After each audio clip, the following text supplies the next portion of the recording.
हरे नमः. धर्माचा अजून मूर्तिमान पुतळा भासे जना भूवरी. दीक्षा देव निजो जगतिया बद्धास हो उद्धरी. वाणीने वदता भागवती कथा व्यासा प्रती भासला. तो हा गुरु श्री जनार्दन असा पाटांगणी शोभला. सद्गुरुनाथ महाराज की जय. हरे नमः. शृण्वतां स्वकथां कृष्ण पुण्यश्रवण कीर्तनः. हृद्यन्तस्थो ह्य भद्राणि विधुनोति सुहृत्सतां. नष्टप्रायेषु भद्रेषु नित्यं भागवत सेवया भगवदुत्तमश्लोके भक्तिर्भवति नैष्ठिकी. भगवान वेदव्यास वर्णन करून सांगू लागले आणि सूत शौनकादिकाला सांगतात. याप्रमाणे श्रीमद भागवतामध्ये प्रारंभी भक्तीचं महात्म्य सांगितलेलं आहे. ही भक्ती कशी निर्माण होते, निर्माण करावी, त्याची रीत काय हे सांगताना प्रथम श्रद्धा. या ठिकाणी षडंग भक्ती योग हा सुरुवातीला सांगितलेला आहे. हा षडंग भक्ती योग पहिल्यांदा अंतःकरणामध्ये मुनित्व, संतत्व, साधुत्व, सात्विकत्व मनामध्ये निर्माण झालं पाहिजे. या सात्विकतेतूनच पुढे श्रद्धा वाढीला लागते. भगवंतावरची अपरंपार श्रद्धा, अत्यंत परिपूर्ण श्रद्धा. त्याचप्रमाणे त्या श्रद्धेतूनच श्रद्धावान लभते ज्ञानम. गीता सांगते आपणाला श्रद्धावान लभते ज्ञानम. श्रद्धेनेच ज्ञान प्राप्त होतं. ज्ञानातून वैराग्य निर्माण होतं. कारण ज्ञान हे योग्यतेतून ज्ञानाचा विचार आहे. हे ज्ञान परमेश्वराचं ज्ञान. सांसारिक ज्ञान हे वेगळं, ते वस्तूचं ज्ञान. पण परमेश्वराविषयक ज्ञान हे आपल्याला वैराग्य निर्माण करतं आणि विरागातून आपल्याला अंतःकरणामध्ये वेदांत श्रवण हे त्यातून सिद्ध होतं. वेदांताचं श्रवण आणि त्या वेदांत श्रवणातून पक्की झालेली जी आहे ती भक्ती. म्हणजे आधी साधन भक्ती आहे आणि मग साध्य भक्ती आहे. अशी भक्ती निर्माण होते की जी भक्ती आपल्याला अंतःकरणामध्ये भगवंताचं सततच स्मरण अनुस्मरण चालूच राहतं. त्याच्या मागे कोणतंही इच्छित नाही, काही प्राप्त करण्याचं प्राप्तव्य नाही, काही मिळावं अशा प्रकारची इच्छा नाही. आणि मग यामध्ये शम दम हे सगळे आपोआपच निर्माण होत राहतात. आणि ही भक्ती साधनेची महती सांगताना त्यांनी 5 अंग सांगितलेले आहेत साधनेचे. एक चित्ताची एकाग्रता. साधनेचे 5 अंग या ठिकाणी विवरण करण्यात आलेले आहेत. आधी चित्ताची एकाग्रता, मग हरिकथा श्रवण त्याबद्दलची रुची, नंतर कीर्तन, गायन, ध्यान, पूजन, नित्यदा. दररोज भगवंताच्या पूजेशिवाय करमलं नाही पाहिजे. याला त्यांनी 5 प्रकारची साधनं सांगितलेली आहेत. आता ही शुश्रूषो श्रद्धाधानस्य वासुदेव कथा रुची. वासुदेवाच्या भगवंताच्या कथेमध्ये रुची, आवड कशी निर्माण व्हावी. एकाएकी आवड निर्माण होत नसते. लहान मुलाला एकाएकी सगळंच आवडेल असं नाही. त्याला आपण आवड निर्माण करावी लागते. हे खा, हे खात जा, हे चांगलं असतं, यातून तुम्हाला शक्ती प्राप्त होईल, यातून बुद्धी प्राप्त होईल, हे सांगावं लागतं. आवडत नाही. लहानपणी सगळ्याच गोष्टी आवडतात असं नाही, फक्त गोडच तेवढं आवडतं. पण या गोड पदार्थामध्ये सुद्धा काही वेळेला प्रतिबंध करावा लागतो. गोड खाऊ नको का, त्यातून पुन्हा विकार निर्माण होतात. म्हणून कुठे थांबायला पाहिजे हे सांगता आलं पाहिजे की या ठिकाणी आता गोड नको. या ठिकाणी लहान मुलाला सुद्धा काही वेळेला गोड पदार्थ वर्ज करायला सांगतात. त्यातून कोणत्यामध्ये आवड निर्माण करायची, लहानपणी ज्याप्रमाणे शिक्षणाबद्दलची आवड नसते, पण हळूहळू ती आवड निर्माण होते, करावी लागते प्रयत्नपूर्वक. त्याप्रमाणे ते म्हणतात की आपल्याला भगवंताच्या कथेची आवड निर्माण करायची झाली तर काय करावं? भगवंताच्या कथेची आवड कशी निर्माण होईल? ते म्हणतात, अहो त्यासाठी महत्त्वाचे 2 उपाय सांगितलेले आहेत आवड निर्माण करण्यासाठी. कोणते? वासुदेव कथा रुचीही, वासुदेवाच्या कथेबद्दलची रुची निर्माण करण्यासाठी श्यान महत् सेवया विप्राह पुण्यतीर्थ निषेवणात 2 उपाय या ठिकाणी भागवतकार सांगतात. एक, श्यान महत् सेवया विप्राह.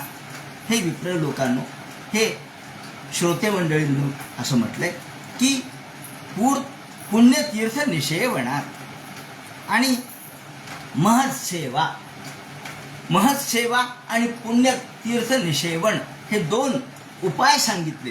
कशासाठी? आपल्याला भगवंताच्या कथेमध्ये रुची प्राप्त होऊन करण्यासाठी हे 2 उपाय सांगितले.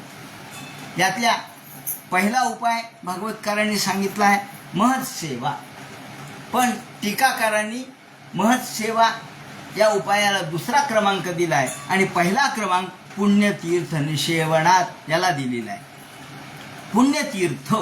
पुण्यतीर्थ निषेवणान निष्पापस्य महत्सेवा अस्या. त्याने असं म्हटलंय की आधी तुम्ही पुण्यतीर्थाचं सेवन करा.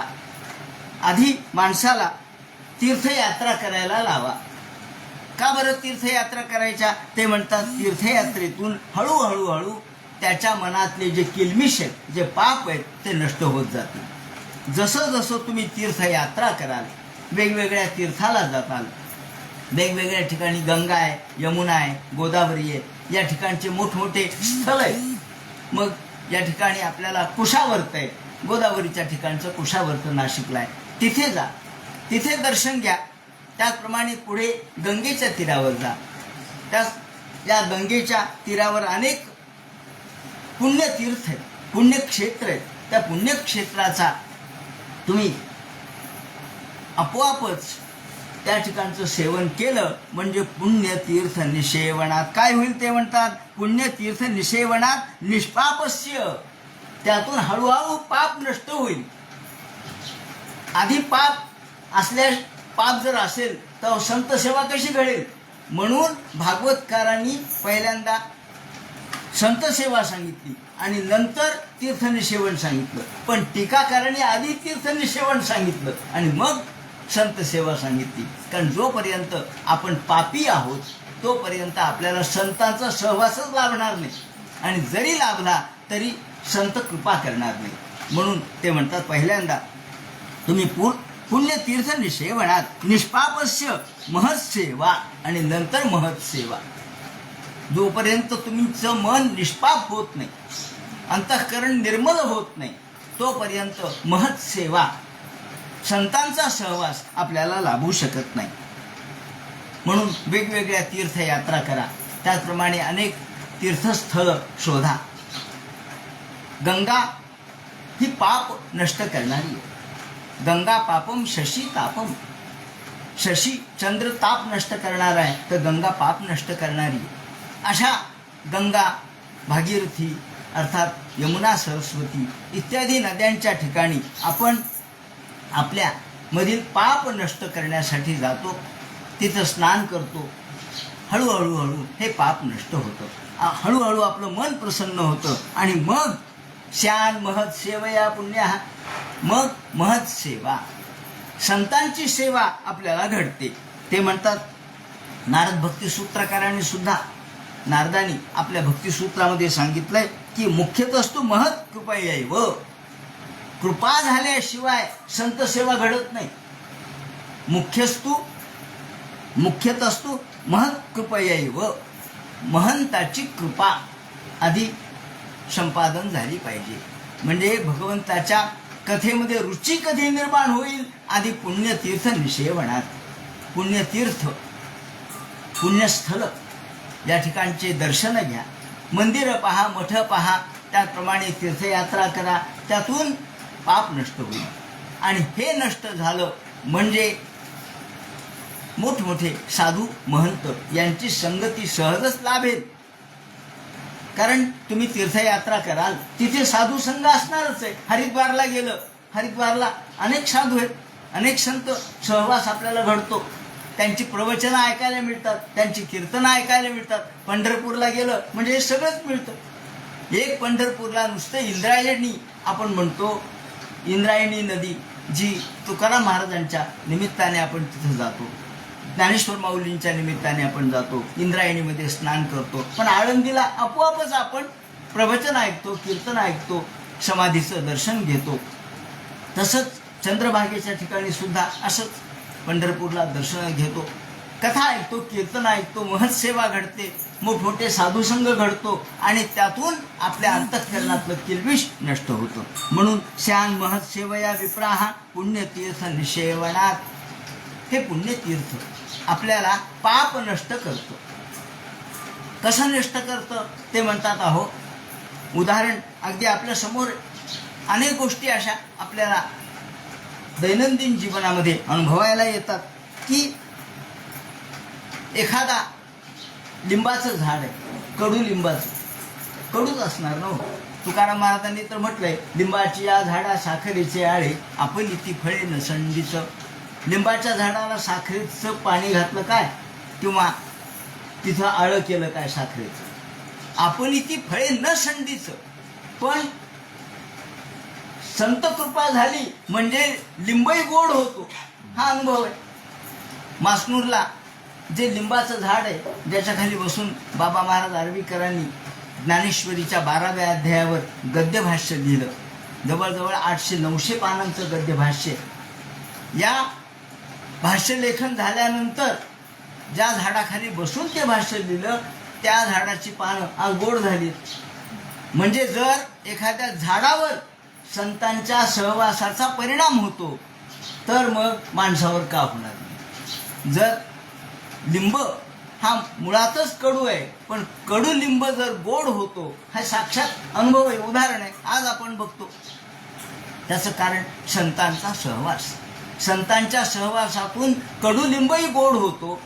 तर मग आपल्याला आपल्या अंतःकरणातला कडूपणा का जाणार नाही, आपल्या अंतःकरणातली दुर्वृत्ती का जाणार नाही. ते म्हणतात, श्यान महत्सेवया विप्राहा पुण्यतीर्थ निषेवणात. पुण्यतीर्थाच्या सहवासामुळे आणि साधूंच्या संगतीमुळं आपल्या अंतःकरणातलं पाप नष्ट होतं, आपल्या अंतःकरण शुद्ध होतं. आणि अंतःकरण शुद्ध झालं जोपर्यंत आपल्या मनातलं किल्बिष नष्ट होत नाही तोपर्यंत भगवंताच्या कथेची रुची आपल्याला वाटत नाही. म्हणून त्याप्रमाणे ही हृदयग्रंथी छेदन त्यातून होऊ शकतं. हृदयग्रंथीचं छेदन शृण्वतां स्वकथां कृष्णा. आणि भगवंताच्या कथा ऐकता क्षणीच आपल्या मनाचा पालट होतो. तुम्हाला काही करायची गरज नाही, आपोआपच भगवंताच्या कथा तुमच्या मनातील पाप नष्ट करून टाकतात, तुमचे सर्व दोष नष्ट करून टाकतात. हृद्यंतस्तो ह्यभद्राणी. अभद्र जे जे अभद्र आहे, जे जे वाईट आहे, जे जे दुष्ट आहे, अंतःकरणातल्या अनेक जन्मापासून आपल्या मनात ज्या वृत्ती आहेत त्यांची गाठ तयार झालेली आहे. कारण 1, 2, 3 असे कुठं चढत गेलेले आहेत. जसं भोप्याचं वस्त्र असावं, भोप्याचं वस्त्र तेल लावून लावून लावून इतकं तेलकट झालंय की ते धुवायचं म्हटलं तर 1 वेळेला धुवून चालणार नाही, 2 वेळेला धुवून चालणार नाही. सातत्याने आपल्याला ते प्रयत्नपूर्वक धुवावं लागेल. तसं इथे भगवंताच्या कथा ऐकल्या म्हणजे त्याचा तो उपाय, आपल्या अंतःकरणातील वृत्ती शुद्ध होण्याचा उपाय भगवंताची कथा आहे. ही भगवंताची कथा आपल्याला मुक्त करणारी आहे, ही भगवंताची कथा आपल्याला शुद्ध करणारी आहे. हृद्यंतस्तो ह्यभद्राणी विधुनोती सुहृत्सताम. विधुनोती ते धुवून टाकते, भगवंताची कथाच धुवून टाकते. आपल्याला बाकीचा प्रयत्न करायची गरज नाही. नष्टप्रायेषु भद्रेषु नित्यं भागवत सेवया. आणि नित्य भागवताच्या सेवनाने, भागवत या ठिकाणी भक्त भागवत दोन्ही अर्थाने. भागवत म्हणजे भक्त भगवंताचा उपासक तोही भागवत. आणि भागवत म्हणजे भागवत ग्रंथ, हे दोन्ही अर्थाने हा भागवत शब्द वापरला आहे. तेव्हा आपल्या अंतःकरणातल्या दुष्टवृत्तीचं निर्दालन केवळ भगवंताच्या कथेने होईल. आणि भगवंताची कथा ऐकण्याची वृत्ती कशी करायची, तर ते म्हणतात आधी चित्ताची एकाग्रता, हरिकथेचं श्रवण, कीर्तन, मनन, ध्यान, पूजन आणि हे नित्यपणाने झालं पाहिजे. पण संतांचे सहवास, साधूंचे सहवास इतके सोपे नाही. विवेक चूडामणीमध्ये शंकराचार्य सांगतात, दुर्लभम त्रयीवैरयते. दुर्लभ आहे, अलभ्य नाहीये, पण दुर्लभ आहे. दुर्लभ म्हणजे अवघड आहे. संतांचा सहवास सहजासहजी मिळत नाही, कारण आपल्यामध्ये जे दुरित आहेत ते सगळे आड येतात. म्हणून संत सहवास आपल्याला लाभत नाही. लाभला तर तो कळतही नाही. केवळ काही क्षणापुरता, काही काळापुरता सहवास लाभतो. पण आपण सतत संतांच्या संगतीमध्ये राहिलं तरच आपल्या अंतःकरणातल्या दुर्वृत्ती नष्ट होतील. म्हणून ते म्हणतात की दुर्लभम त्रयीवैरयते. दैवानुग्रह हेतुकम. त्याला दैव, त्या शंकराचार्याने सुद्धा त्याला दैवच कारण सांगितलंय. दैवानुग्रह हेतुकम. 3 गोष्टी दुर्लभ आहेत. एक मुमुक्षुत्व दुर्लभ आहे,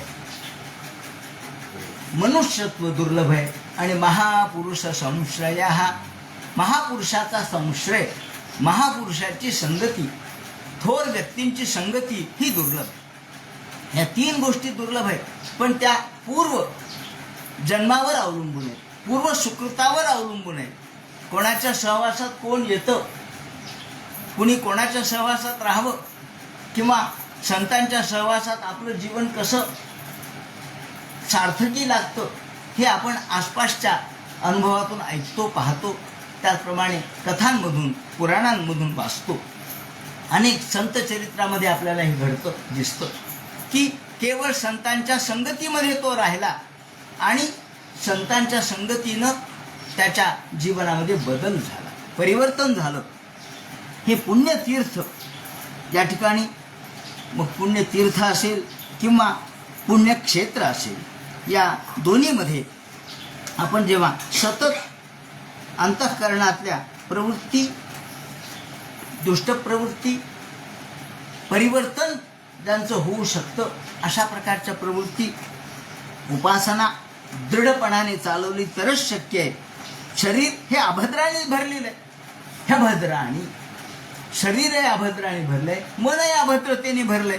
मग हे मन, शरीर जे अभद्रतेने भरलंय, हे अभद्रतेने भरलेलं विधुनोती सुहृत सताम. सुहृत सताम, सत्संगतीनं हे हळूहळू त्यातला अभद्रपणा नष्ट होतो, त्यातील वाईटपणा नष्ट होतो, त्यातील कडूपणा नष्ट होतो. जसं आपण तुकाराम महाराजांनी उदाहरण दिले का, जसं आपण एक वाळूक असतं, वाळूक, हे वाळूक आधी कडू असतं, नंतर ते गोड होतं. ते म्हणतात पिकलिया सेंद कडूपण गेले, तैसे आम्हा केले नारायणे पिकलिया सेंद. वाळूक जेव्हा पिकतं तेव्हा ते गोड होतं, त्याच्या आधी ते कडवटच असतं, पण पिकल्यानंतर गोड होतं. ही परिवर्तनाची प्रक्रिया आहे. जसं जसं जसं आपलं मन परिपक्व होईल, पिकणं म्हणजे परिपक्वता, जसं जसं मन परिपक्व होईल, जसं जसं मनामध्ये आपल्या सत लोकांची संगती आपल्याला लाभेल आणि आपल्या मनामध्ये ही भगवंताबद्दलची भक्ती दृढ होत जाईल, तसं तसं नष्टप्रायेष्वभद्रेषु, अभद्र नष्टप्राय व्हायला लागतो. हळूहळू हे अभद्र नष्ट होतं, कमी होतं, यातून अभद्रता नष्ट व्हायला लागते. ते म्हणतात परिपूर्ण नष्ट होतं का हो? ततश्च नष्टप्रायेष्विती सर्वाभद्र नाशत्यस्य ज्ञानोत्तर कालत्वात. ते म्हणतात पूर्ण नष्ट होत नाही. पूर्ण नष्ट कधी होईल? ज्ञानोत्तरत्वात. ज्ञानोत्तर भक्ती ही जी आहे, किंवा जे जीवन मुक्त अवस्था जी आहे, त्यावेळेला त्यांचं सगळं अभद्र नष्ट झालेलं असतं. जीवन ज्याला आपण संपूर्ण आपल्या आयुष्यामध्ये केवळ परोपकारार्थ जे जीवन जगतात अशी मंडळी, अशी संत मंडळी, त्यांचे सगळे प्रारब्ध हे भोगाने नष्ट होतं, पण बाकीचे जे सगळे 2 कर्म आहेत ते मात्र भगवंताच्या कृपेने नष्ट होतात. म्हणून ते म्हणतात की आपल्याला या हृदय ग्रंथी भगवंताच्या कृपेने वासनात्मक संस्कार हा पूर्णतया नष्ट होत नाही. वासनात्मक संस्कार हा ज्ञानोत्तर भक्तीनंच शक्य. वासना म्हणजे काय हो? ही वासना किंवा वासनात्मक संस्कार काय असतो? आपल्याला दैनंदिन उदाहरण देतो. आपण हिंगाची डबी आहे. हिंग जरी काढून टाकला तरी त्या डबीला वास कायम राहतो. हो, हिंगाचा वास कसा यायला? या डबीत तर हिंग नाही, ही वासना शिल्लक आहे. तर ही वासना म्हणजे हा वासना म्हणजे वास. हा वास जरी हिंग नष्ट झाला, कर्म नष्ट झालं, तरी वासना शिल्लक राहतात. म्हणून त्यांनी शब्द वापरलाय नष्टप्रायेष्व. नष्टप्राय झाल्यासारखं होतं, पण पूर्ण नष्ट होत नाही. मग कधी नष्ट होतं? ज्ञानोत्तर ततश्च नष्टप्रायेष्विती सर्वाभद्रनाशस्य ज्ञानोत्तर कालत्वात् प्रायग्रहणम. प्राय शब्द त्यासाठी वापरलाय. नष्टप्रायेष्व भद्रेषु, प्रायेषु भद्रेषु. मग नष्ट भद्रेषु कुठं म्हणलंय? प्राय शब्द एवढ्यासाठी वापरला की जोपर्यंत ज्ञानोत्तर भक्ती सुरू होत नाही, जोपर्यंत आपलं जीवन परमार्थमय होत नाही, सगळं जीवन समाप्त झालं, आता कर्म शिल्लक राहिलं नाही, कोणतंही कर्म शिल्लक राहिलं नाही. अनारब्ध फलानी काय नष्ट होतं? ते म्हणतात अनारब्ध फलानी. जे पुढे मिळणारे फळ आहेत तुमच्या कर्माचे, ते देव नष्ट करतात. का? ते म्हणतात, देव म्हणतात की आता यांचे पुढे मिळणारे जे फळ आहेत, फक्त प्रारब्ध कर्मणाम भोगादेव क्षय. प्रारब्ध कर्म मात्र भोगानेच नष्ट होतं, पण अनारब्ध कर्म आणि अनारब्ध फलानी पुढे मिळणारे तुमच्या कर्माचे जे फळ आहेत ते मात्र भगवान नष्ट करू शकतो. भगवंताजवळ हा व्हेटो पॉवर आहे, ही स्वतंत्र शक्ती आहे भगवंताची. आणि म्हणून आपण बघतो की ज्या वेळेला या भगवत भक्त भगवंताचे निश्चिम उपासक असतात, त्यांचे दुःख, त्यांचे कर्म भगवान आपल्या अंगावर घेतो आणि त्याप्रमाणे भगवंत त्यांचे कर्म आपल्या अंगावर घेऊन त्या कर्मानुसार व्यवहार होतो. सांगायचं असं की नष्टप्रायेष्व भद्रेषु, ह्या ज्या ग्रंथी आहेत त्या नष्ट होत राहतात. ह्या चित जड ग्रंथी, चित आणि जड यांच्या ग्रंथी आहेत. गाठी कशाच्या आहेत? गाठी कशाच्या कुठून निर्माण झाल्या? त्या आपल्यातूनच निर्माण झाल्या. जशा कॅन्सरची गाठ कुठून निर्माण झाली? आपण काय आतून निर्माण केली का? नाही झाली. मग ह्या गाठी म्हणजे पक्केपणा, चित आणि जड यांच्या एकत्रितपणातून ही गाठ निर्माण होते. जड म्हणजे सांसारिक असणारे आपल्या प्रवृत्ती, ही जड प्रवृत्ती, आणि चित प्रवृत्ती यांचे एकात्म जेव्हा रूप एकमेकामध्ये मिसळतं तेव्हा ह्या गाठी तयार होतात. या दृष्टीने पूर्वी कृष्णनिंदा घडली होती म्हणून अस्पृश्य जन्मजाती, चोखामेळा आपल्या अभंगामध्ये सांगतात. आपल्या स्वतःला अस्पृश्यत्व का प्राप्त झालं? मला भगवंताचं दर्शन घ्यायची इच्छा आहे, पण देव दिसत नाही. का? मी अस्पृश्य, म्हणून मला आतमध्ये जाता येत नाही. मज दूर दूर हो म्हणती तुझं भेटू कभण्या रीती. या पद्धतीने सुरुवातीला चोखा महाराजांनी आपल्या अभंगामध्ये वर्णन केलेलं. आणि मग आपण अस्पृश्य का झालो याचं कारण सांगताना स्वतः चोखा महाराज म्हणतात की पूर्वी कृष्ण निंदा घडली होती म्हणून अस्पृश्य जन्मजाती. पूर्वीच्या जन्मात माझ्याकडून कृष्णाची निंदा घडली होती. म्हणजे संत महात्म्यांना सुद्धा त्यांचं प्रारब्ध कर्म सुटत नाही, त्यांना भोगावंच लागलं. मग या सगळ्यातून ते मुक्त झाले, यातून त्यांना शुद्धता प्राप्त झाली. आणि म्हणून शुद्ध चोखा मेळा करी नामाचा सोहळा, असं पुढे ते म्हणतात. सांगायचं तात्पर्य असं की आपल्या रोहिदासासारखे मोठमोठे संत हे अशाच प्रारब्धातून रोहिदास चांभार समाजात जन्माला आले. असं सांगतात की एक महाराज होते, फार मोठे संन्यासी महाराज, आणि हे संन्यासी महाराज काशीला गेले. अनेक शिष्य प्रशिष्य मंडळी त्यांच्या बरोबर असायची आणि यांचा मुक्काम अनेक दिवस तिथं होता.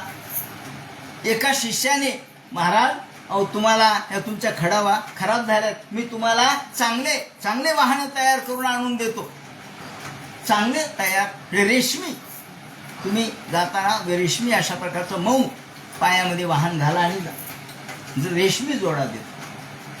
ते म्हणले काय करायचं? नाही नाही नाही देतो. आणि आणला त्यांनी करून आणला आणि एका कोणाड्यात ठेवला समोर. पण त्यावेळेला हे महाराज पडले आजारी, आणि आजारी पडले ते मरणासन्न, मृत्यू पंथाला लागले. आता या वेळेला त्या गावामध्ये एक वेश्या राहत होती. ही वेश्या दररोज यायची दर्शनाला आणि त्यांना म्हणायची, महाराज सावधान बर का. ते म्हणायचे, का ही वेश्या सावधान का म्हणते मला? मी एवढा महाराज आहे, मी एवढा संन्यासी बरं का, सावधान सावधान. लोकांनाही कळायचं नाही ही वेश्या आहे ना सावधान का म्हणते. आणि त्या शिष्याने आणलेला जोडा तो तसाच कोणाड्यात राहिला. मृत्यू जवळ आला आणि मृत्यूच्या वेळेला यांचं लक्ष त्या जोड्यात राहिलं. अरे एवढा चांगला जोडा आणला पण घालण्यात नाही आला, चित्त राहिलं त्याच्यात. वासना त्याच्यात शिल्लक राहिली. ही वासना राहिल्याबरोबर दुसरा जन्म चांभाराचा झाला. आणि मग त्यांच्या या नाव ठेवण्याच्या वेळेला, पाळणा हलवायच्या वेळेला ही वेश्या आली, महाराज सावधान. आणि मग त्यांना कळालं की अरे याच्यासाठी ही सावधान म्हणत होती, आपल्याला पुनर्जन्म नव्हता, पण आपल्या मनामध्ये ही इच्छा राहिली, जोड्यामध्ये इच्छा राहिली. आणि रोहिदास चांभार, रविदास चांभार अशा पद्धतीने आपल्याला चांभाराच्या जन्मामध्ये यावं लागलं. असो, सांगायचं तात्पर्य असं की आपल्या अंतःकरणामधल्या ह्या ज्या चिज्जड ग्रंथी आहेत, ह्या ज्या वासनात्मक ग्रंथी आहेत, त्या भगवंताच्या नामस्मरणामधून हळूहळू नष्ट होत राहतात. आणि मग भगवंताच्या कथा गाथा ऐकत आपल्याला प्रारब्ध भोगावं लागतं. पण अनारब्ध असणारं जे फळ आहे ते मात्र भगवान नष्ट करतो. देह, इंद्रिय, मन, बुद्धी, अहंकार यांच्या या गाठी असतात. आणि या गाठीतून अशा पद्धतीने या संपूर्ण गाठीच्या द्वारे आपल्याला पुन्हा हा संसार भोगावा लागतो. पुनरपि जननम पुनरपि मरणम या प्रकारचा हा संसार आपल्या अंतःकरणामध्ये आपल्याला ज्या गाठी आहेत त्याच्याद्वारेच संसार आहे. संसार हा बाकी कशाचाच नाही आहे, मनाचा संसार आहे. मनातून जोपर्यंत ह्या चिज्जड ग्रंथी सुटत नाहीत तोपर्यंत आपल्याला संसाराला तोंड द्यावंच लागतं. नष्टप्रायेषु भद्रेषु नित्यं भागवत सेवया भगवत्युत्तम श्लोके भक्तिर्भवति नैष्ठिकी. मात्र भक्ती नैष्ठिकी, निष्ठावान भक्ती मात्र निष्ठा उत्पन्न करणारी असली पाहिजे. भगवंताची भक्ती काही जरी झालं तरी आपली निष्ठा कायम ठेवली पाहिजे. तदा रणस्तमो भावा काम लोभालयश्चे चेत येतै रणाविद्धम श्रीजून सत्वे प्रसिद्धती. आणि आपल्या अंतःकरणाला प्रसन्नता तोपर्यंत प्राप्त होत नाही जोपर्यंत शांती म्हणजे अनिर्वचनीय आनंदमय स्थिती असं माऊलींनी सांगितलं. अनिर्वचनीय जी आपल्याला सांगता येत नाही शब्दामध्ये. जसं आपण एखाद्याने चित्र काढलं, कशाचं चित्र काढलं? त्याने चित्र काढलं सूर्योदय. सकाळी काय सुंदर चित्र आहे हो. सूर्योदय काढलाय, लाल सूर्य काढलाय, बाजूला डोंगर आहे, पक्षी उडायला लागलेले आहेत, त्याचप्रमाणे सुंदर झाडी आहे, प्रवाह वाहतोय नदीचा, कमलनी फुललेली आहे. हा सूर्योदयाचे चित्र आहे. पाहता क्षणीत आपण दंग होतो. ते म्हणतात सूर्य बिंब चित्री काढता येईल चांग. सूर्यबिंब चित्रामध्ये काढता येईल, प्रकाशाचे अंग काढता नाही. प्रकाश काढला का हो सूर्याला? हे काय? हे का प्रकाश आहे का? अंधारात मग सूर्य चमकला पाहिजे. अंधारात चित्रही अंधारमय होऊन जातं. अंधारात कुठं प्रकाश आहे त्या सूर्याचा? नाही. तर म्हणून सूर्यबिंब चित्र काढता येईल चांग, पण प्रकाशाचे अंग काढता नये. तसं अंतःकरणामध्ये जो आनंद आहे तो सांगता येणारा नाहीये, तो सांगता येतच नसतो. म्हणून तो अनिर्वचनीय आनंदमय स्थिती एका विशिष्ट गोष्टीपर्यंत आपल्याला सांगता येईल. पण अद्वयाचा जो आनंद आहे, अद्वयानंद जो आहे, भगवंताच्या चिंतनामधला जो आत्यंतिक आनंद आहे, तो आपल्याला उद्गार रूपाने प्रगटतो. आणि म्हणून संतांनी जे अभंग लिहिले ते अभंग काही पैसे मिळविण्यासाठी लिहिले नाहीत, कुणी रेकॉर्डिंग करावी म्हणून लिहिले नाहीत, कुणी म्हणावं म्हणून लिहिले नाहीत. ते म्हणतात, अंतरीचे धावे स्वभावे बाहेरी आवरिता परी आवरेना. हे अंतरीचे जे स्वभावे बाहेरी धावतात, किती आवरलं तरी आवरलं जात नाही का? अहो ते शब्दातून प्रगटतातच. जसं दूध उतू आलं म्हणजे बाहेरच येतं, उकळी फुटली म्हणजे बाहेरच येते, त्याप्रमाणे अंतःकरणामध्ये प्रेमाची उकळी फुटली, त्यातून हे अभंग प्रगट झाले. अभंग हा त्यांचा उद्गार आहे, आनंदोद्गार आहे. प्रत्येक अभंग हा संतांचा आनंदाचा उद्गार आहे. आणि तो आनंद मावत नाही म्हणून प्रगटलाय, तो व्यक्त झालाय, तो उसळी खातोय, तो लाटेतून बाहेर पडतोय. आणि असा एवं प्रसन्न मनसो भगवत भक्ती योगतः भगवत तत्व विज्ञान मुक्त संगस्य जायते. भगवंताची ही कृपा प्राप्त झाली, भगवंताचं तत्व एकदा कळालं की मुक्त संगस्य जायते. माणूस मुक्त संग होतो. जीवन ज्याला आपण परिपूर्ण जीवन त्यालाच म्हणतात की जे जीवन आनंदातून प्रगटते. ज्या जीवनाच्या प्रारंभी आनंद आहे, मध्य आनंद आणि शेवट आनंद आहे, असा हा जीवनमुक्त अवस्था आहे. ही जीवनमुक्त अवस्था ही मुक्त अवस्था नाही. मोक्ष आणि मुक्ती ही एका व्यक्तीला आहे, पण जो जीवनमुक्त आहे तो समाजाला मुक्त करतो, तो सर्वांना मुक्त करतो. भगवत तत्वविज्ञान, जेव्हा भक्तीतून भगवत तत्वविज्ञान म्हणजे भक्तीतून भगवंताचं तत्व कळतं. तत्व म्हणजे रहस्य कळतं, भक्तीतूनच कळतं. भक्तीतून हे रहस्य कळालं म्हणजे मुक्त संगस्य जायते. तो मुक्त संग होतो, तो परिपूर्ण अर्थाने मुक्त होतो.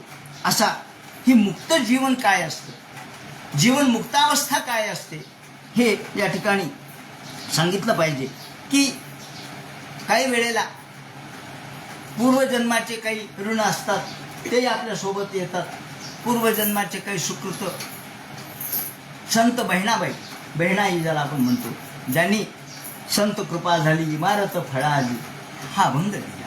हे संत बहिणाई, त्यांचं जीवन जर आपण पाहिलं तर खरोखर मुक्त संग जीवन आहे. कसं बालपणीच विवाह झाला 3ऱ्या वर्षी, वयाच्या 3ऱ्या वर्षी. पतिराज किती मोठे होते? 5 वर्ष 10 वर्ष, अहो 30 वर्ष मोठे तिचे पतिराज, आणि तेही बीजवर होते पुन्हा. अशाशीच विवाह झाला. विवाह झाल्यानंतर लहानपणापासूनच यांची प्रवृत्ती भगवंतामध्ये तल्लीन होती. ईश्वराचा आराधनच करण्यामध्ये प्रवृत्ती होती. करता करता करता त्यांना स्वप्नामध्ये तुकाराम महाराजांचा उपदेश झाला. स्वप्नात तुकाराम महाराजांनी शिष्य म्हणून त्यांना उपदेश केला, कर्णमंत्र दिला. आणि मग यांचे पतिराज मात्र नुसते मोठे नव्हते, तापटही होते. नुसते तापट नव्हते, संशयही होते. काय तर तुकाराम, त्याच्या दर्शनाला काय जायचे? तुकाराम संत आहेत, पण त्या संताच्या दर्शनाला जाऊ दिलं नाही का? ते पुरुष आहे. संतत्व पुरुषाच्या पेक्षा पलीकडचे, पण नाही मान्य. एक पुरुष तुला उपदेश कसा देऊ शकतो? नाही, मी पती आहे, मीच तुझा उपदेशक आहे. पती हाच परमेश्वर असतो. ती म्हणली, बरं बाबा, पती परमेश्वर. याप्रमाणे राहील. अनेक त्रास सहन करत करत एके दिवशी ती ज्या ठिकाणी हिरंभट नावाच्या ब्राह्मणाच्या घरी त्यांचा मुक्काम होता, फिरत राहिली. हिरंभट नावाचे ब्राह्मण होते, त्यांच्या घरी कोल्हापूरला. तिथं मुक्काम. त्यांच्या घरी राहायचं, खायचं, आपलं ओसरीवर राहायचं. ते काही पैसेच घेत नव्हते त्यांच्याकडून, फक्त राहत होत्या, बाकी खाणं पिणं यांचं. याप्रमाणे करता करता या हिरंभट ब्राह्मणाला कुणीतरी गाय आणि वासरू दान दिलं. म्हणजे आधी गाय दिली आणि ती गाय नंतर प्रसूत झाली, तिला वासरू झालं. ती दान दिल्यानंतर त्या हिरंभटाला आनंद झाला. ही त्या गायीची सेवा करायची, शेण पाणी हे ते सगळं करायची, वैरण चारा सगळं पाणी दे. एके दिवशी या हिरंभटाला स्वप्न पडलं आणि कुणीतरी ब्राह्मण स्वप्नात आले, म्हणले तुला जे गाय दान दिली ना ती तुझ्यासाठी नाही दिली, ती तुझ्या ओसरीवर जे राहतात ना ब्राह्मण कुटुंब त्यांना देऊन टाक. असं म्हणल्यावर स्वप्नातलं खरं मानून त्यांना देऊन टाक. मग तिला तर काय सेवा करायचीच होती, याप्रमाणे गायीची वासराची सेवा. हे वासरू दररोज हिच्याबरोबर कीर्तनाला यायचं. या वासराला काय त्यांच्या अंतःकरणामध्ये प्रवृत्तीचा पालट झाला, ते वासरू दररोज ही मागेला निघाली की तिच्या मागं धावायची. तिला सोडून राहतच नव्हतं, बहिणाईला सोडूनच राहायचं नाही. कथेला गेलं तरी सोबत, मंदिरात गेलं तरी सोबत, कीर्तनाला गेलं तरी सोबत. एके दिवशी या कोल्हापूरला त्या एक कीर्तन होतं. जयराम गोसावी फार मोठे कीर्तनकार. जयराम गोसावींचं कीर्तन, प्रचंड गर्दी. अहो बसायला जागा नाही, मुंगीला जागा नाही. लोक म्हणले अहो इथं माणसाला बसायला जागा नाही, हे वासरू कशाला आणलं? त्या वासरूला बाहेर हाकला म्हणले, बाहेर बांधून ठेवा. ती म्हणली बरं बाबा. तिने त्या वासराला बाहेर बांधून ठेवलं. बाहेर बांधलं, ते वासरू इतकं ओरडायलं, हंबरड्या फोडायलं, यांना कीर्तन सुचे ना. म्हणजे काय काय गरजा चाललाय, म्हणजे ते वासरू पण ओरडायले. मग लोक म्हणले लोकांना बसायला जागा नाही. ते म्हणले त्या वासराला आणा आतमध्ये. त्या जयराम गोसावीने त्यांना आतमध्ये आणायला लावलं, बांधल्यानंतर मात्र ते शांत बसले, तिथं राहिलं. त्यांचं कीर्तन संपल्यानंतर सगळ्यांनी त्यांचं दर्शन घेतलं. आता हरिदासाचं दर्शन, महात्म्याचं दर्शन सगळ्यांनी घेतलं. बहिणाईनी दर्शन घेतलं, तो वासरांनी दर्शन घेतलं. सगळे म्हणले बाबा काय वासरू आहे, म्हणले माणसासारखं दर्शन घेतलं यांनी. आणि मग घरी आलं. घरी आणल्यानंतर पतिराजाला तेवढंच कारण पाहिजे होतं. त्यांच्या कानावर आलं की या कीर्तनामध्ये हे वासरू ओरडत होतं आणि सगळीकडे नाचक्की झाली. आणल्याबरोबर आपल्या बायकोला बदडलं बहिणाईला. का ग म्हणले तुला कळे ना माझी नाचक्की केली, या सगळ्या लोकांच्या मध्ये गावामध्ये माझी चिथू झाली, ते वासरू काय घेऊन गेली, लोक काय चर्चा करू लागले, हे मारलं, खूप मारलं. शेवटी त्या ज्या ठिकाणी ती राहत होती ते हिरंभट आले. म्हणले अहो नका मारू, एवढं किती मारायलेत म्हणले, तिला बस झाला आता. तिला मारलं खरं, पण ज्याचा परिणाम वासरावर झाला. वासरू आणि गाय यांनी 8 दिवस वैरण खाल्ली नाही, पाणी पिलं नाही, काहीच नाही. सगळ्यांनी प्रयत्न केले, हिने सुद्धा पाणी आणलं नाही पिलं. शेवटी वासरू मृत्यूपंथाला लागायला लागलं. शेवटी अशी अवस्था आली की गाय राहिली पण वासरू मृत्यूपंथाला लागायला लागलं. आणि मग मात्र त्याने अन्न पाणी सोडलेलं कळालं. आता हा वासरू मरणार हे लक्षात आलं. सगळेजण त्याच्या जवळ आले आणि त्याच क्षणी एक जण म्हटलं काय काय वासराचं आणि हिचं काय ऋणानुबंध असेल काय माहिती, परंतु तिच्याशिवाय याला करमत नव्हतं. आणि मुकं करोति वाचालम पंगुम लंघयते गिरिम असं एक जण म्हटल्याबरोबर वासरू मरता म्हटलं यत्कृपा तमहं वंदे परमानंद माधवम. लोक म्हणले कोण म्हणलं, वासराच्या तोंडून शब्द बाहेर पडले आणि वासरू गतप्राण झाले. सांगायचं असं की पूर्वजन्मीचा ऋणानुबंध काय असतो, पूर्वजन्मीचं सुकृत काय असतं आणि पूर्वजन्मीच्या अनेक गोष्टी आपल्या सोबत कशा येतात. वासरू मानवी वाचेमध्ये बोललं आणि मग त्याने आपले प्राण सोडले. सांगायची गोष्ट अशी आहे की माणसाच्या कर्मबंध हे आपल्याला दिसत नाही, कळत नाही. हे कर्मबंध फक्त भगवंतालाच कळतात. मुक्त संगस्य जायते, कदाचित त्या दिवशी हे वासरू मुक्त झाला असेल, काय सांगता येत नाही. याचा हा शेवटचा जन्म असेल, मुक्त झालं. आणि बहिणाईने सुद्धा आपल्या मुलाला मृत्यूच्या वेळेला आपले 13 जन्म सांगितले. 13 जन्म. आणि नुसते जन्म नाही, आई वडील कोण होते, कुठं होते, किती वर्ष आयुष्य होतं, मी पहिल्यांदा गुजरातमध्ये कसे जन्माला आले, माझ्या आईवडिलांचं नाव काय होतं, माझं नाव काय होतं, मला किती वर्ष आयुष्य, मी शिवाची सेवा करत होते, 2रा जन्म, 3रा जन्म, 4था जन्म, सगळं सांगितलंय. आणि मग सांगितलं हा माझा 13वा जन्म आहे. आणि आपल्या मुलाला सांगितलं यानंतर तुझे 5 जन्म आहेत आणि त्यानंतर तुला मोक्ष आहे. आणि आता मात्र माझा 13वा जन्म आहे आणि तू आणि मी 13 जन्म बरोबर होतो. 13 जन्म तू मी बरोबरच होतो. कधी माझा मुलगा होतो, कधी माझा भाऊ म्हणून होतास, पण तू आणि मी बरोबरच होतो. अशा पद्धतीने बहिणाईसारख्या संत ज्यांना आपले 13 जन्म दिसले, स्पष्ट दिसले, त्या बहिणाईच्या संत प्रवृत्तीचा मोठेपणा जर आपण लक्षात घेतला तर संत महात्मे, साधू, ऋषी, मुनी यांना अलौकिकत्व असं कसं प्राप्त होतं, त्यांच्या सगळ्या प्रकारच्या वृत्ती कशा नष्ट होतात, कर्मग्रंथी कशा नष्ट होतात. आता या कर्मग्रंथी कशा नष्ट होतात ते म्हणतात काहीही शिल्लक राहत नाही. म्हणजे त्यांचं पुण्यही शिल्लक राहत नाही आणि पापही शिल्लक राहत नाही. का तर मग तोपर्यंत आपल्याला मुक्ती मिळत नसते. जोपर्यंत पाप आणि पुण्य हे नष्ट होत नाही तोपर्यंत मुक्ती प्राप्त होत नाही. मग ही मुक्ती कशी प्राप्त होईल ते म्हणतात द्विषंत पापकृत्याम. जे द्वेष करतात संतांचा त्याच्याकडे त्यांचं पाप जातं आणि त्यांच्या जे त्यांचं महत्त्व गातात, त्यांची पूजा अर्चा करतात, त्यांच्याकडे त्यांचं पुण्य जातं. म्हणजे पुण्य त्यांच्याकडं आणि पाप यांच्याकडं असं म्हणून हा संत मुक्त होतो. याप्रमाणे ते म्हणतात की पाप आणि पुण्य दोन्ही नष्ट झाल्याशिवाय मुक्ती प्राप्त होत नाही. मुक्त संघर्ष ज्या येते तोपर्यंत मुक्ती प्राप्त होत नाही.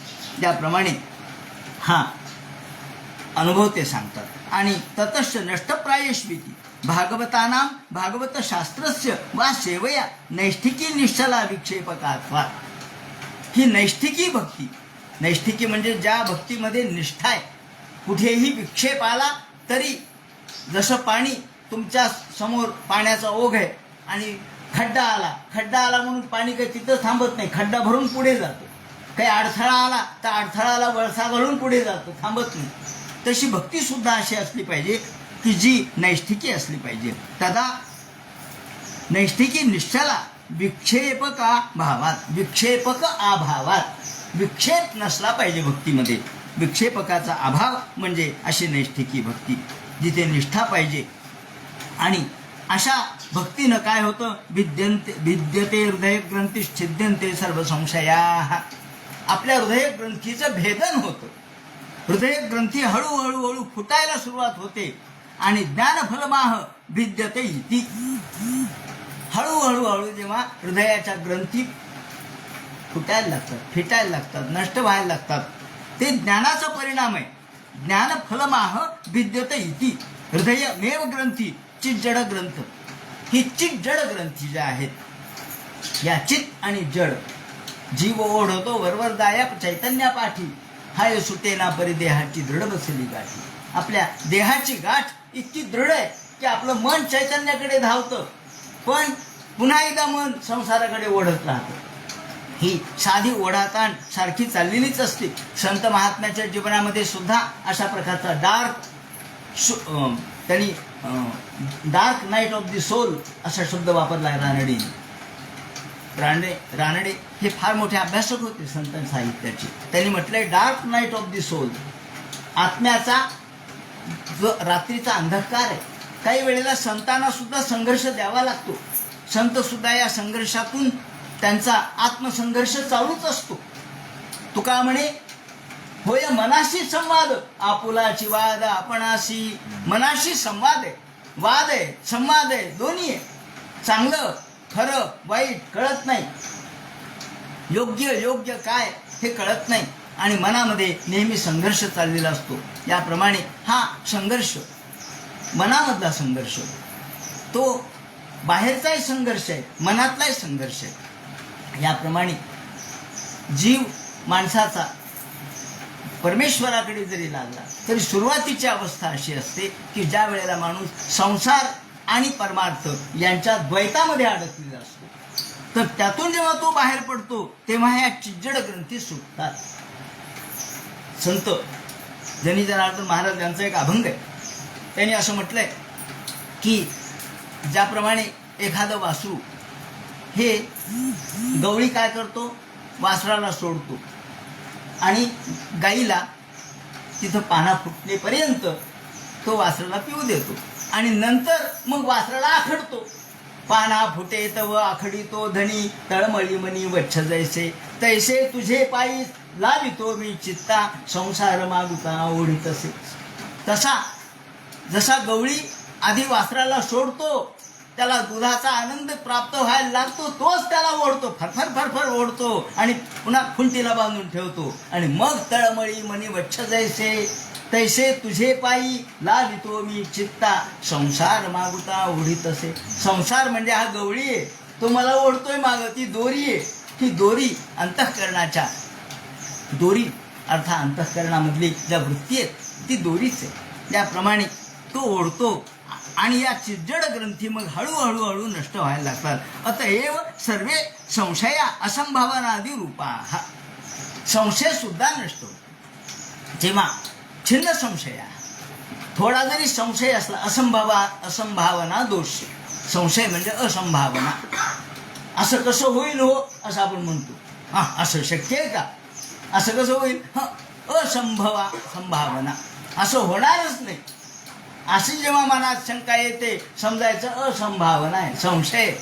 आणि संशयात्मा विनश्यती. ज्याला संशय तो कधीच टिकू शकत नाही, तो परमार्थाच्या क्षेत्रामधला नीच दर्जाचा उपासक आहे. म्हणून अतएव सर्वे संशया असंभावनादी रूपा कर्माण्यनारब्ध फलानी. ते म्हणतात अनारब्ध फलानी. जे अनारब्ध फल आहेत म्हणजे प्रारब्ध हे भोगावं लागतं, परंतु क्रियमान आणि संचित हे जे आहेत ते भगवंत आपल्या अंगावर घेतो. याप्रमाणे या द्वादशीचं व्रत करणारा जो राजा, त्याचं संपूर्ण 10 जन्म भगवंताने घेतलेच ना. त्याचे 10 जन्म आपल्या अंगावरती घेतले. त्या दुर्वासाच्या मागे चक्र त्यांनी टाकलं, चक्र फेकलं, असे मोठमोठे असे अनेक उदाहरणं आपल्याला दिसतील की ज्यांचे अनेक कर्म भगवंत आपल्या अंगावर घेतो. अर्जुनाच्या संदर्भात सुद्धा अनेक कर्म अर्जुनाच्या आपल्या अंगावर घेतलेत त्यांनी. कर्माण्य नारब्ध फलानी आत्म निस्वरूप भूते ईश्वरे दृष्टे साक्षात कृते सती एव कारणे ज्ञानानंतरमेव ते दर्शयती. ज्ञानानंतरमेव अर्थात ज्ञानाच्या नंतर ज्ञानोत्तर भक्तीमध्ये हे सगळे कर्म नष्ट होतात. याप्रमाणे तत्र च सदा चारम दर्शनुपसंहरती. आणि ते म्हणतात अतैति आत्मनः प्रसादनी मना. आत्मप्रसादनी म्हणजे मन प्रसन्न झालं पाहिजे. ते शोधनीम, शोधन. आयुर्वेदामध्ये शोधन ही एक संकल्पना आहे. म्हणजे आपल्यामध्ये जर रोग झाले असतील तर रोग कुठे याचा शोध घेणारी मध तसा शोधक आहे. मध शोधन करतो. म्हणून आपण मध आणि शीतोपलादी हे मिसळून घेतो का? मध कशामुळं? तर मध शोधन करतो आणि जिथं पाहिजे तिथे हे औषध घेऊन पोचवतो. ते शोधन करणे. तसं संशोधन झालं पाहिजे. आपण कुठे, आपलं मन कुठे अडकलेलं आहे, आपल्या मनातल्या वासना कुठे आहेत याचं शोधन जेव्हा होतं तेव्हा आपोआपच वासुदेवे भक्तिम कुर्वंती ती भजनीय विशेषोदर्शिता. त्यासाठी भजनीय भजन, भगवंताचं नामस्मरण हेच त्याला एकमेव उपाय. क्षीयंते चास्य कर्माणी दृष्ट एवात्मनीश्वरे. क्षीयंते चास्य कर्माणी. हळूहळू कर्म क्षीण व्हायला लागतात, कर्म क्षीण होतात. आता आपण जेव्हा म्हणतो मी निरोगी आहे, आता नाही, आता काही नाही, ताप नाही, खोकला नाही, काही नाही, कुठे गेला होतो? तो आपल्यातच आहे. पण तो क्षीण झाला, तो औषधाने आम्ही त्याला क्षीण केलं. तो जेव्हा प्रभावी होता तेव्हा आमच्यावर त्यांनी मात केली आणि तो औषधाने क्षीण झाला. तो नष्ट नाही झाला, तो आहेच. सगळ्या प्रकारचे रोग आपल्यामध्ये आहेत पण ते दबलेल्या अवस्थेत आहेत, क्षीण अवस्थेत आहेत. करोनाही आहे आपल्यामध्ये, पण तो क्षीण अवस्थेत आहे. लस घेतली ना, 2-2, 3-3 लसी घेतल्यात, मग तेव्हा क्षीण झाला. ते म्हणतात क्षीयंते चास्य कर्माणी. हे सगळे कर्म क्षीण होतात, शक्ती कमी होते. बाकी असू द्या ना, तुमच्याजवळ सगळे रोग असू द्या, पण त्याची शक्ती कमी करा. ते म्हणतात ज्याप्रमाणे एखादा राजा आहे, त्या राजाला दुसऱ्या राजाने त्याच्यावर आक्रमण केलं. आक्रमण केल्यानंतर केवळ त्याला पकडलं आणि त्याला सांगितलं आताच्या आता तुझा शिरच्छेद करतो. तो म्हणतो महाराज मला माफ करा, क्षमा करा, हे सगळं राज्य तुम्हाला घेऊन जा. आता मग तो म्हणतो ठीक आहे, क्षमा करतो मी, तुला 5 गावं मी देईन. ग्रामीण एकेव तुष्यती. ते म्हणतात ज्याप्रमाणे एखादा राजा पराभूत होतो आणि नंतर त्याला 1 गाव दिलं तरी तो खुश होतो. बरं झालं 1 गाव द्यावं, जीव वाचला, खूप झालं, 1 गाव मिळालं, बस झालं. ते म्हणतात ज्याप्रमाणे जिंकून सोडलेला राजा, जिंकलेला आणि मग सोडलेला राजा जसा एका गावात खुश होतो, त्याप्रमाणे आधी तुम्ही या 6 शत्रूंना जिंका आणि मग सोडा. मग ती काही करत नाहीत का? अहो दात काढलेला साप काही करेल का? त्याचप्रमाणे नख काढलेला वाघ आणि सिंह काही करेल का? दात काढलेला वाघ सिंह काही करेल का? काहीच करणार नाही. तुम्ही त्याचं शस्त्र काढून घ्या त्याच्या जवळचं. म्हणून ते म्हणतात ज्याप्रमाणे बद्धमुक्त बांधून सोडलेला राजा जसा ग्रामीण ऐकेव तुष्य, एका ग्रामात एका गावात खुश होतो, त्याप्रमाणे तुम्ही सगळे हे तुमचे इंद्रियाला त्रस्त करणारे विषय किंवा हे सगळे 6 शत्रू कामक्रोधादी हे बांधून सोडा. आधी त्याला बांधा, मात्र योगाने, भक्ती योगाने बांधा आणि मग सोडा. ते काही करणार नाही. ते म्हणतात क्षीयन्ते चास्य कर्माणि दृष्ट एवात मनीश्वरे अतो वै कवयो नित्यम नित्य भक्तिम परमया मुदा. अतो वै कवयो नित्यम. ज्याचं कवी ज्ञानी पंडित ज्याचं वर्णन करतात ती भक्तिम परमया मुदा, ती भक्ती आहे, ती आनंददायक भक्ती आहे. मुदा म्हणजे आनंद, परमया परम आनंद देणारी भक्ती आहे. वासुदेवे भगवती कुर्वन्त्यात्मप्रसीदनीम सत्वम रसमैती प्रकृतिर्गुणास्यु.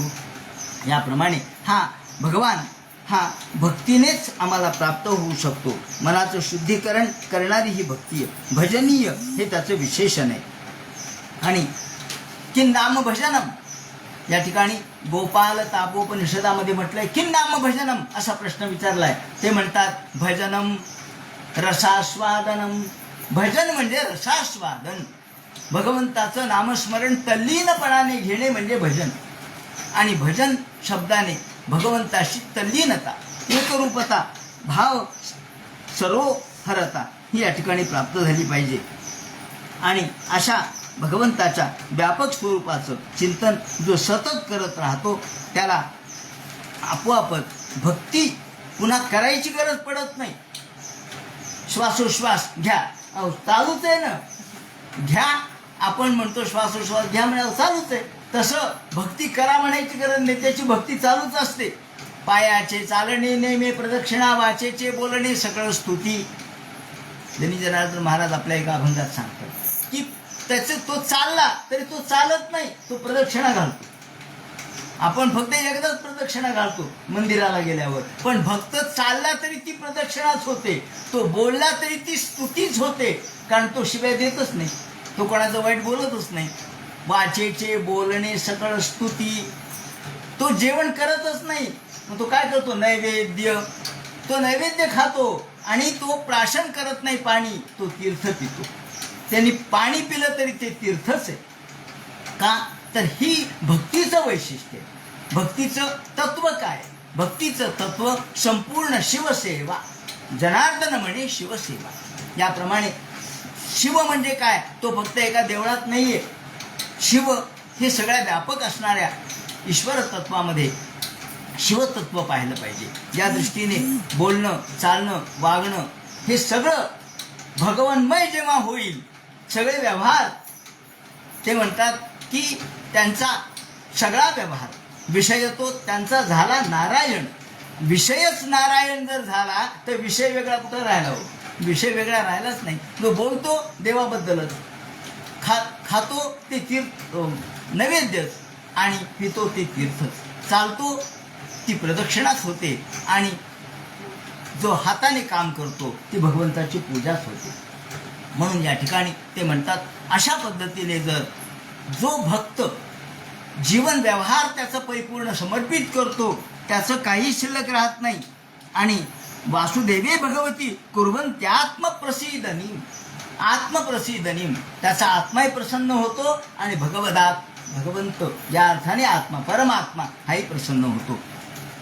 या ठिकाणी तत्व कळलं पाहिजे. या तत्वामध्ये आपल्याला खऱ्या अर्थाने कोण किती शक्तीच आहे, ताकदीच आहे, त्याच्या अंतःकरणामध्ये काय तत्व आहे, त्या शब्दामध्ये काय तत्व समावलेलं आहे, या तत्वज्ञानाचा अर्थ जर आपल्याला कळाला तर खऱ्या अर्थाने हा तत्व कशा प्रकारचं असू शकतं.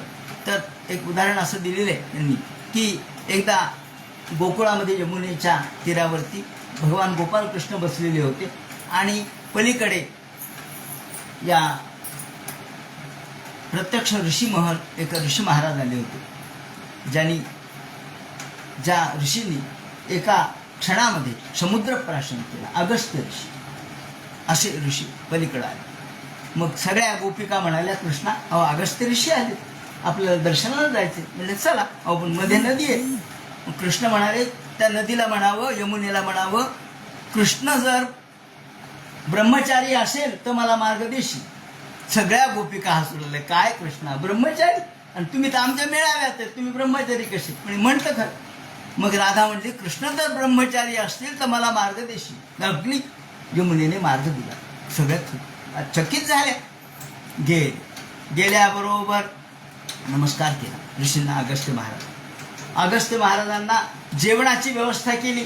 पंचपक्वान्नाचं भोजन अगस्ती महाराजांना दिलं. अगस्ती महाराज पोटभर जेवले, ढेरीहून हात फिरविला. आता परत जायचं म्हटल्यानंतर म्हणले आता आपण सगळेच परत जाऊ. अगस्ती म्हणले मलाही तिकडे यायचं. म्हणले आता पुन्हा नदी आडवी आहे. अगस्ती म्हणले सांगा की अगस्ती जर उपवाशी असतील तर तू मला मार्ग देशील. म्हणजे अगस्ती उपवास, आता तर तुम्ही जेवण केलं आमच्यासमोर, पंचपक्वान्नाचं जेवण आम्हीच तुम्हाला वाढलो, आणि तुम्ही कसं काय म्हणतात निराहारी उपवासी. ते म्हणतं खरं. सगळ्या गोपिका म्हणल्या, अगस्ती महाराज जर उपवासी असतील तर आम्हाला मार्ग देशील, ताबडतोब मार्ग. म्हणले कसं काय तत्व आहे. ते अगस्ती म्हणाले, मी जेवण केलं पण हे जेवण मी ईश्वर म्हणून केलं. मी जे जे खात होतो ते भगवानच होता, माझं काहीच नव्हतं, माझं चित्तच त्याच्यात नव्हतं. मी इंद्रियासाठी जेवण केलं नाही. आणि भगवंत म्हणतात की मी तुमच्यामध्ये जरी राहिलो तरी मी तुमच्यामध्ये लिप्त नाही. फुलामध्ये जसा सुगंध आहे पण सुगंध फुलात लिप्त नाही, त्याप्रमाणे मी अलिप्त आहे. याप्रमाणे सांगितल्यावर तत्व काय असतं, हे तत्वतच तदनुग्रहात, हे तत्व अनुग्रहाशिवाय कळत नाही. म्हणून ते म्हणतात असं तत्व हे भगवंताच्या भक्तीनेच कळू शकतं. अशी ही भक्ती या ठिकाणी सांगितली. आता या भक्तीचं तत्व सांगितल्यानंतर पुढे भगवंताचे 3 रूप किंवा भगवंत सत्व रज तम कशा पद्धतीचा आहे आणि सर्वत्र भगवंताचा साक्षात्कार कसा घडतो हे या ठिकाणी कसे सांगतील. आणि या ठिकाणी 2रा अध्याय उद्या समाप्त होईल आणि 3ऱ्या अध्यायाला सुरुवात होईल. हरे नमः. पुंडलिक वरदे हर विठ्ठल, सीताकांत स्मरण जय जय राम, पार्वती पते हर हर महादेव, श्रीमज्जनार्दन गुरुमूर्तये नमः.